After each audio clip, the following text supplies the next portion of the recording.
But I was, studying just a few days ago, traditional school of thought as that of Henry Kissinger, that said hard power was everything. And military power is driver of the national security. But then we have Barry Buzan who introduced Widener's school of thought, or Challenger's school of thought, because it challenges historical, traditional notions of national security and widens its horizons to human security, to cultural security, to economic security. And then we have Caroline Thomas, who sees post-colonial states, the national security of the post-colonial states beyond all framework. So national security of not only Pakistan, ladies and gentlemen, but many other countries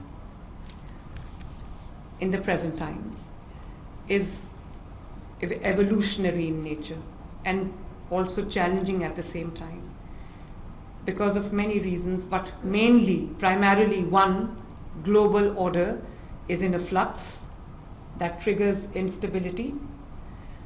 Two, medium or middle ground positioners would face pressures and challenges to choose sides amid GGG, the global great game, and Pakistan's geography in view of the global great game is a battleground of competing interests. Strong economy and balanced foreign policy are important leverages to retain middle ground status. I'd urge you to take holistic view of our national security as our environment in particular is peculiar. Conduct of war itself is undergoing rapid transformation. Wars in Ukraine, in Middle East, use of proxies and modern technology that have led to non-contact warfare offer both challenges and opportunities for operational art. That is your forte. While military takes care of external front predominantly, a stable, unified and progressive inner front is imperative, ladies and gentlemen. And when you sever linkages between external and internal threats, when you sever the linkages, what happens is unfortunate, but what happens is then East Pakistan, Ukraine, Bangladesh, Nepal, these are all internal weak front is a breeding ground for all ills. If the country is weak from the inside, ladies and gentlemen, even if there's no external threat, even if there's no external aggression, it poses a serious threat to the national security. The countries that are nuclear powers, just as we saw Soviet Union, had multiple nuclear weapons, yet disintegrated. It is because the countries break from the inside and not from the outside. And like what happened in 1971, so conflict within is dangerous, and especially Pakistanis have to understand that. It goes for every country. Good governance, proactive governance, hard work, good policy making. It enables conflict-free within. Because a stable country, an economically sound country, a developed country is seen with reverence, is seen with respect. And this is where the role of the governments come in. This is where the role of a chief executive comes in. This is where the role of the chief minister of Punjab comes in, or any chief minister for that matter. My role as the chief minister, chief executive of the most populous province of Pakistan. My vision is, and I'm not just reading out things, my vision is to use good governance as a vehicle, as a tool for delivering not only projects but dreams. And the core value of my vision is people-centrism, putting this people in the center. Rights of people, well-being of people, needs of people, requirements of people, sentiments of people become my priority. I frequently get asked what my priorities are. And I don't have a priority list, because every single thing, every single segment, every single sector, every single project that touches the lives of hundreds and millions of people, that impacts the life of hundreds of millions of people, becomes my priority. And the core value, ladies and gentlemen, of my government is sitting on the left. Ask them. The core value, the core principle of my governance, the core vision of my governance would be one word. If I had to describe my governance, my vision, my approach in one word, it would be compassion. I cannot see things in black and white, because I am the chief executive of a province that is home to 150 million people, 60% of the entire Pakistan's population. And therefore, there are many people who live on the periphery of life. They're away from the luxuries of life, trying, burning their midnight oil, their sweat and toil to make ends meet. So my decision has to be very well thought out. It has to be compassionate. I have to be compassionate. And this gentleman who's the Chief Secretary of Punjab, sometimes, he jokingly says that I fear that you're going to put 10 billion rupee notes on an airplane and drop them from the air. But honestly, ladies and gentlemen, compassion, the well-being of people, the good of people is my guiding light. And I run a system, trying to develop a system where decisions, actions are designed for and with the people, because they affect the people adversely or positively. Compassion is at heart of my decision making. One decision coming out of that meeting would affect the lives of 150 million people, to be precise. And not only the indigenous population of Punjab, but I have people coming from all parts of Pakistan, from Azad Jammu Kashmir, from Gilgit-Baltistan, from Khyber Pakhtunkhwa, from Balochistan, and even from Sindh, looking for better prospects of life. So therefore, as I said, I can't be non-serious, I can't be nonchalant, I can't be rigid. It's people first, it's humans first. And in this flood, I'm very proud of my team and my entire administration across Punjab. We were hit by the worst floods ever in the history of Pakistan, with our 3 main rivers overflowing, completely drowning, inundating, and submerging the surrounding areas. 5 million people were affected, 5 million people. And this is what I mean when I say compassion. It was a beautiful sight. It was a heartwarming sight, ladies and gentlemen, when I saw my administration, my police, my commissioners, my deputy commissioners, the members of my cabinet, the civil defense, Pakistan Armed Forces, Pakistan Navy in particular, Pakistan Armed Forces in general, lifting people from flood-hit areas to safety. It was a historic flood in every way. Never in Punjab people have seen this amount of water. Literally, I don't know where the water came from, but the level of the preparedness was such that we were able to rescue and evacuate 20 million people. Not only people, not only human lives, but animals as well, lives of the animals, of living beings. This is the Punjab I want to see. those heartening images of rescue people, rescue 1122, my heroes, carrying even the pet animals in their arms and, shifting them to, transporting them to safety. Small children, babies, infants, pregnant mothers, all being transported in a safe environment to safety. And then feeding the entire population that was flood affected 3 times a day with respect, with dignity, laying down the dastarkhan for them, having them sit at the tables to have their meals, providing them with all the medicines and the medical attention that they needed, the field hospitals that we have. We have about 32 field hospitals in Punjab.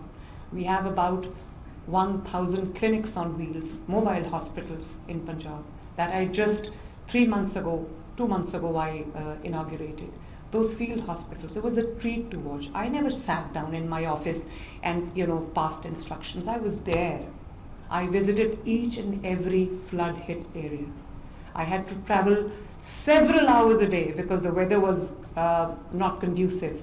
So my plane wouldn't take off, my helicopter wouldn't take off. So I was traveling extensively from one part of the Punjab to the other, from South Punjab to North Punjab, from North Punjab to Central Punjab. I was there everywhere because I can't just sit in the office and pass instructions. I have to be there with my people, telling them that they're safe. Their chief executive is not just sitting in the office, but with them, through thick and thin, through good and bad, through the ebb and flow. So my governance, ladies and gentlemen, is equity-based. It is pro-people. It is people-centric, with compassion, meritocracy, with inclusivity and innovation being my guiding principles.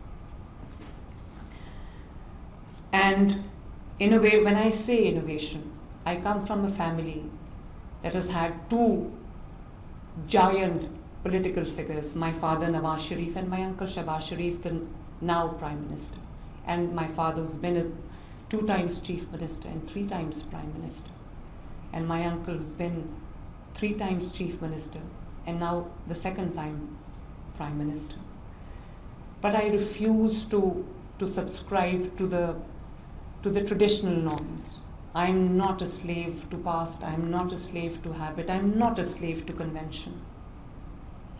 I carve my own niche, I carve my own ways. I look at people, I see what they need, and then I come back to office and design my strategy, design my program, which is aimed at keeping the human factor, the compassion in the middle. So, ladies and gentlemen, I'm going to now give you an overview of what I'm doing. Health and education get the largest chunk of my budget. However, we are now embarking on an expansive, sprawling, huge reformation program that is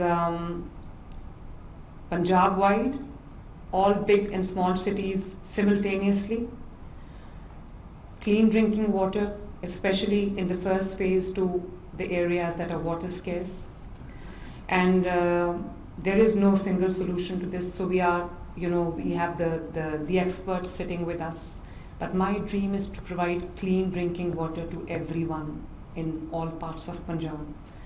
And again, a very, very extensive program, Punjab Development Program, that includes laying down a completely new, modern sewage and drainage infrastructure. We've had torrential rains, we've had frequent spells of rains, and every time there's rain, there's urban flooding, there's urban ponding, and the lives in many areas, in many districts, comes to a grinding halt. Gujarat, for example, many areas of Lahore, for example, Only in Lahore, in the Lahore Development Program, I have just built multiple underground storage tanks, because water is a blessing. We have to treat every drop of water falling from the sky as sacred, because it is bread and butter of the people. So it's a completely new, modern sewage drainage system that we are now going to lay down. Involves hundreds of billions of rupees. Model villages, I've got 24,000 villages in Punjab. So we are now embarking on a program that will completely modernize the rural areas of Punjab. So we are starting with 500 villages. And we're also, in every village, we are building connectivity, road connectivity, 25 kilometers of roads in every village, which will help the villagers with the connectivity. And my senior minister and my environment minister is sitting next to me on my left. I very proudly tell you that the things that are happening in Punjab are nowhere else to be seen. I hope other provinces also follow suit. I'm a Pakistani first and a Punjabi after. But the things that are happening in Punjab, every under construction building in Punjab has a banner hanging on its facade saying it's EPA approved. It's EPA complied. And you would see smog guns. We've just imported 15 smog guns that are countering smog at the moment, because I want a healthy environment for my kids, for my people. Because every year we are confronted with this huge issue called smog. People falling sick, schools shutting down, the business coming to a grinding halt. So the things that are happening in Punjab are amazing, and I would request you to please focus your energies, focus your minds on this video that will explain to you the kind of work that Punjab is doing. Can we please play the video? Thank you. This is the first ever public sector cancer treatment and research hospital. It is nearing completion. This building coming out of the ground that you see has been built in a few months' time. In a first ever cancer treatment hospital in Pakistan. So this is, I went to China and I went to an exhibition where they had displayed their machinery, this famous company called Hygia. And they told me about this machine that is the size of an ultrasound or an echo machine. And amazingly, to my utter disbelief, they told me that this is a walk-in and walk-out procedure for some kinds of cancer, tumor. And it treats the cancer without invasive surgery, without conventional surgery, and walk in and walk out 60 minutes, the patient is cancer-free. It is expensive, but I got the first machine, and many patients who received this treatment, 60 minutes without surgery, without chemo, without anything, are now, mashallah, by the grace of God, we're all cancer-free now. So I have a huge waiting list. I've ordered 6 more machines. One for North Punjab, one for the cancer hospital, 2 for cancer hospital, 2 for the South Punjab. And it is pretty expensive. It is $5,500 for one treatment, for one probe. It's $5,500. My dream to have at least treatment of cardiology in all districts of Punjab, so that people in emergency, because the cardiac patients don't have much time. So this rule of golden hour, that if treated within 60 minutes, if stabilized within 60 minutes, if administered with the right medicine within 60 minutes, lots of lives would be, many lives would be saved. So alhamdulillah, in just a few months' time, this hospital is now functional, not only built but functional. The first institute of cardiology for the entire Sargodha division. Another is functional in the first of Sahiwal division. I was in Murray. I inaugurated the first cardiology center in Murray, which will also cater to KPK and AJK and also people of Galiat. Yes, please. I don't want people from one city to travel to other cities for treatment. So I have about 2,500 basic health units and 300 rural health centers, which is obviously a mini hospital, especially in the rural areas. All 2,500 basic health units have been turned into state-of-the-art mini hospitals. And they are revamped to the highest standards. It is as good as any clinic in the Western countries. Please see. Yes, they did a splendid job, stellar job during the floods. And despite this amount of water, despite the devastating flood, not a single disease outbreak. And that was because we were prepared. For heart patients, for cancer patients, for hepatitis patients, delivered to their doorsteps.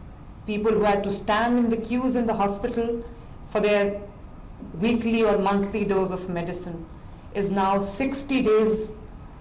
A stock of 60 days is now delivered to their doorsteps without any cost, free of cost.